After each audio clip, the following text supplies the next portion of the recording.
తమ కాన్సులేట్ కార్యాలయంపై దాడికి ప్రతీకారంగా ఇజ్రాయెల్పై ఇరాన్ దాడులు చేసిన తర్వాత ప్రపంచవ్యాప్తంగా యుద్ధ భయాలు నెలకొన్నాయి. ఇదే సమయంలో అగ్రరాజ్యం అమెరికా ఇరాన్కు షాక్ ఇచ్చేందుకు రెడీ అవుతుంది. ఇరాన్కు సంబంధించిన మిసైల్స్, డ్రోన్ ప్రోగ్రాంపై త్వరలోనే కొత్త ఆంక్షలు విధించబోతున్నట్టు సమాచారం. అటు ఇరాన్తో పాటు దాని మిత్ర దేశాలు, భాగస్వామ్య గ్రూపులు కూడా ఆ ఆంక్షల పరిధిలోకి వచ్చే అవకాశం ఉంది. రానున్న రోజుల్లో ఇరాన్, దాని క్షిపణి, డ్రోన్ ప్రోగ్రాంతో పాటు ఆ దేశ రెవల్యూషనరీ గార్డ్స్, ఇరాన్ రక్షణ మంత్రిత్వ శాఖ లక్ష్యంగా కొత్త ఆంక్షలు విధించబోతుంది అమెరికా.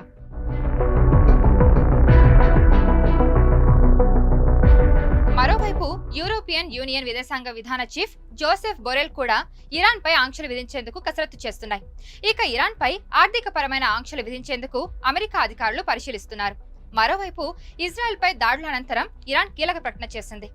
ఇజ్రాయెల్ కవ్విస్తే ఎలాంటి చర్యలు తీసుకోవడానికైనా వెనకాడమని హెచ్చరించింది.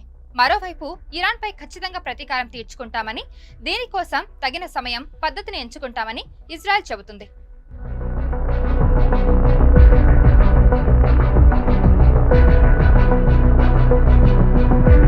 మరిన్ని వీడియోస్ కోసం ఛానల్ ని సబ్స్క్రైబ్ చేయండి. లేటెస్ట్ అప్డేట్స్ కోసం వాట్సాప్ ఛానల్ ని ఫాలో చేయండి. అండ్ లింక్ డిస్క్రిప్షన్ లో ఉంది.